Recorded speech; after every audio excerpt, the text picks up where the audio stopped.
हम सब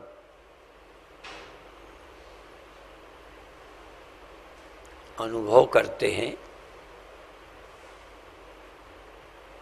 कि हम जन्मे हैं और हमारी मृत्यु होगी। क्यों समझते हैं? क्योंकि हम सबका मैं स्थूल देह है। हम सबकी समझ में जो मैं हूँ, अब देह नहीं समझता कि मैं देह हूँ।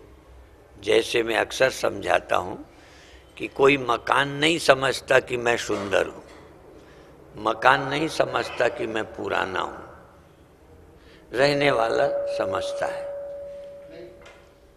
मकान सुंदर है असुंदर है, लेकिन रहने वाला कभी ये मान के नहीं, ये तो सोचता है कि मेरा अच्छा मकान है, मैं बड़ा आदमी हूँ, ये अभिमान तो होता है। पर किसी रहने वाले को मकान मैं हूँ ऐसा नहीं लगता। फिर भी मकान की विशेषता का लाभ, उस विशेषता का अभिमान मनुष्य को होता है, रहने वाले को। ठीक है ना? यहाँ फर्क है। इस देह में रहने वाला भी, ये देह मकान है, मैं मकानी हूं।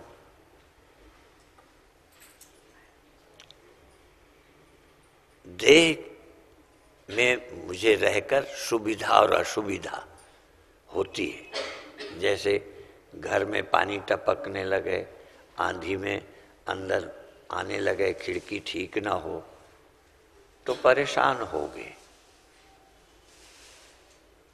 ऐसे ही शरीर की समस्याओं का सुख दुख मुझे होता है, पर मैं शरीर में रहने वाला हूं, शरीर नहीं। और इसमें रहने वाले की तीन अवस्थाएं रोज होती हैं। कुछ अवस्थाएं कभी कभी होती हैं और ये तीन रोज होती हैं। जागृत, स्वप्न, सुषुप्ति। ये तीन अवस्थाएं इस शरीर की नहीं होती, इस स्थूल शरीर की नहीं होती।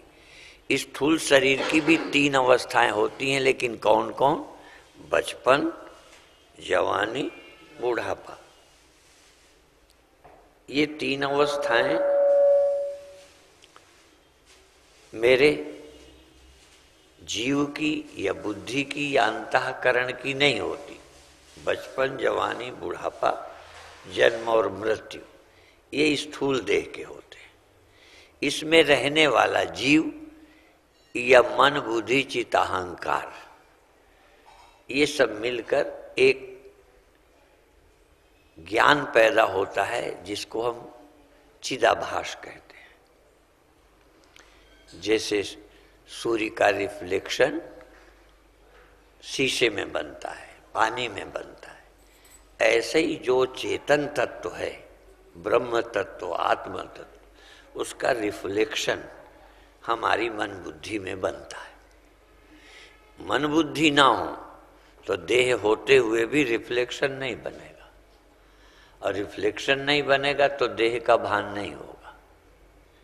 देह का भान सीधा डायरेक्ट चेतन को नहीं होता, देह का हानि लाभ सीधा चेतन को नहीं होता। इसीलिए उस चेतन के लिए कहा गया है अस्नाविरम शुद्धम अपाप विद्धम। जो आत्मा है वो स्नायु रहित है,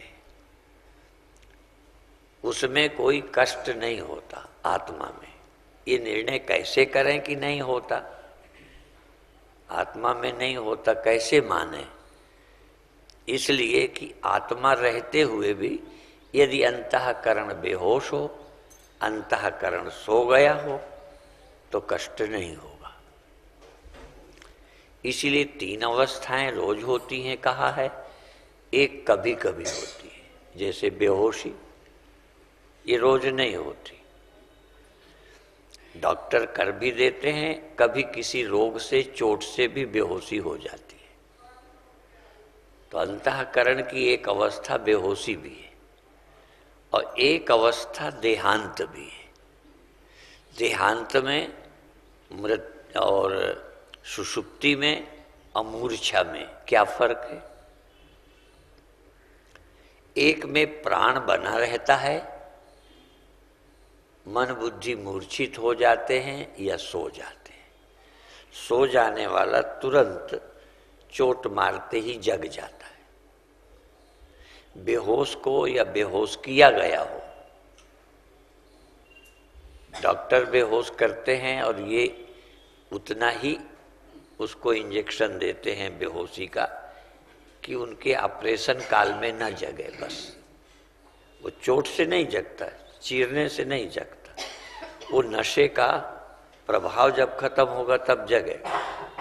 कोई ऐसा नशा नहीं देता, कोई ऐसा नशा नहीं देता डॉक्टर कि होश ही में ना हो। यदि गलती से ज्यादा दे दे तो गड़बड़ है, इसलिए वो उतना ही मात्रा में देता है कि 2 घंटे 3 बेहोश रहेगा, इतनी देर में ऑपरेशन हो जाएगा।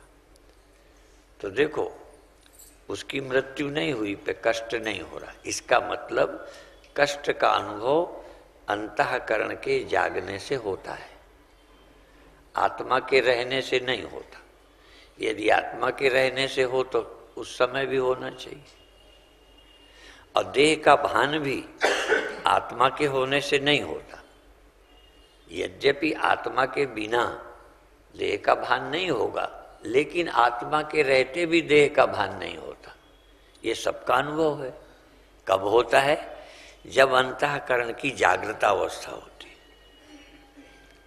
और ये 3 अवस्थाएं सबकी होती हैं। गृहस्थ की होती हैं कि साधु की? ठीक है ना? हाँ। अच्छा, अज्ञानियों की होती है कि ज्ञानी की भी? ठीक है।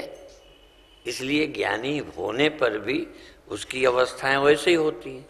इसलिए ज्ञानी होना क्या चीज है ये जल्दी नहीं समझ सकते, क्योंकि अंतःकरण सबकी तरह उसका भी जगता है, उसका भी सोता है। इसलिए और जागने में उसको भी देह का भान होने लगता है, अब आपकी तरह चलता फिरता बोलता है। माने 99% अज्ञानी और ज्ञानी का व्यवहार एक जैसा होता है। इसलिए ज्ञानी कौन है औरों को तो नापना बहुत ही कठिन है। इसलिए ज्ञानी में और आम लोग फर्क नहीं कर सकते।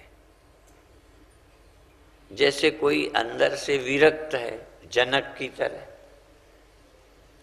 तो आप विरक्त किसे मानते हैं? जो कपड़ा न रखता हो, मकान न बनाता हो, पैसे को हाथ न लगाता हो, उसे आप विरक्त समझ लेते हैं। लेकिन कई पैसे को हाथ लगाते होंगे, किसी बिल्डिंग में रहते होंगे, बनाते होंगे और अनासक्त हैं, विरक्त हैं। तो विरक्ति आपको नहीं दिखती। विरक्ति किसी को इन आंखों से नहीं दिखती। इन आंखों से तो व्यक्ति का स्थूल क्या रखता है क्या नहीं रखता। इसलिए आम आदमी विरक्त तो उसे मानते हैं जो सामान मकान छोड़ देता है, रोटी खा के मांग लेता है, मांग के खा लेता है। बस हम तो आंखों से इतना ही देखते हैं। कई टाट पहन लेते हैं तो आप उनको बहुत महान मानने लगते हैं। वो तो ढोंगी भी कर लेते हैं।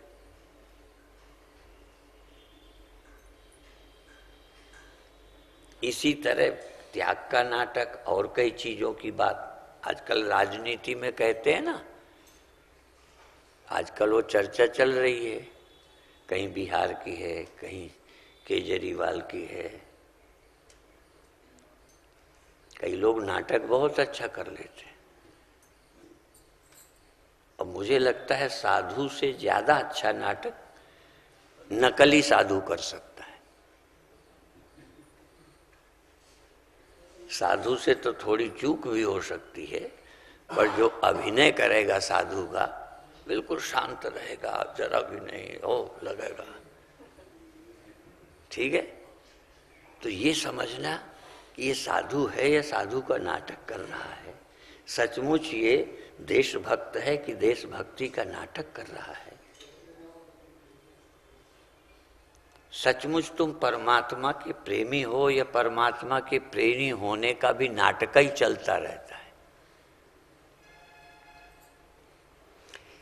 ये कैसे समझे और कौन समझे? अब दूसरा विषय उठाते हैं कि जब ये चित्त की बुद्धि की तीन अवस्थाएं रोज होती हैं जागृत, इस स्थूल देह में आपका एकात्म भाव जागृत में रहता है। स्वप्न में इस देह में नहीं रहता, रहता तो देह में है पर इस देह में नहीं रहता, वो स्वप्न देह में होता है। आपका मैंपना और जितना प्यार और जितना भय इस देह के रहने से होता है, उतना ही स्वप्न के देह में भी भय भी होता है, खतरा हो तो और प्यार भी होता है।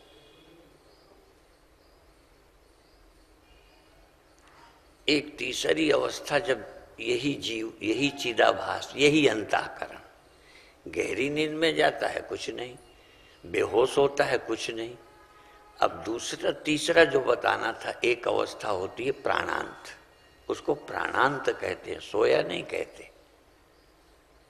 अर्थात जब अंतःकरण प्राण के रहते देह की खबर नहीं रहे, देह से संबंध नहीं रहे, एक को सुसुप्ति बोलते हैं, और जब देह के रहते संबंध न रहे उसको एक बेहोशी की अवस्था कहते हैं। पर सोए वाले को चीर फाड़ करो तुरंत जग जाएगा, बेहोश को चीर फाड़ करते रहते हैं, वो नहीं जगता। और जिसका प्राणांत हो गया है, अर्थात प्राण ने देह को छोड़ दिया है, एक में मन बुद्धि सो जाते हैं पर प्राण देह में ही बना रहता है। एक में जब प्राण भी देह से निकल जाता है, ठीक है, तो जब प्राण देह से निकल जाता है तब इस देह में लौट के नहीं आता, न प्राण आता है न मन बुद्धि आते हैं।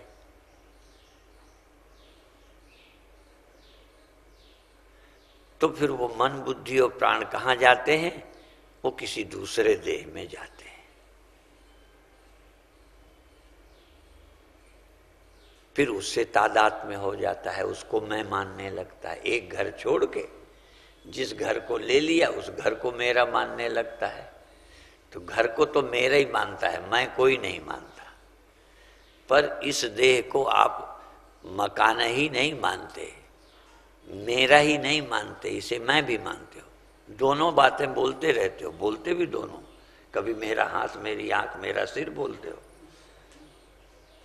तो मेरे शब्द का प्रयोग भी देह के लिए करते रहते हो, और मैं बैठा हूं, मैं चलता हूं, मैं परेशान हूं, ये समझ के इस देह को मैं भी समझते हो। आदत में है, समझते कुछ नहीं, समझते तो इसे मैं है, इसलिए इसकी मृत्यु को मैं की मृत्यु समझते हैं। अन्यथा एक भी व्यक्ति नहीं मरता, सब देह छोड़ते हैं। लेकिन ज्ञानी ये समझता है मैं देह छोड़ता हूं। इसलिए भगवान कृष्ण ने कहा, इसकी बचपन कौमारम यौवनम जरा, कौमार अवस्था थी, उस समय भी आप अपने को बच्चा मानते थे। अब बचपन चला गया, जवानी आ गई, आप अपने को मरा नहीं मानते। नहीं, एक अर्थ में तो मर गए, लेकिन चूंकि आपको याद भी है और इसमें धीरे धीरे जवानी में आ गए, धीरे धीरे बुढ़ापे में आ गए, दो अवस्थाएं मर गईं, पर कोई आदमी नहीं मानता मैं मर गया।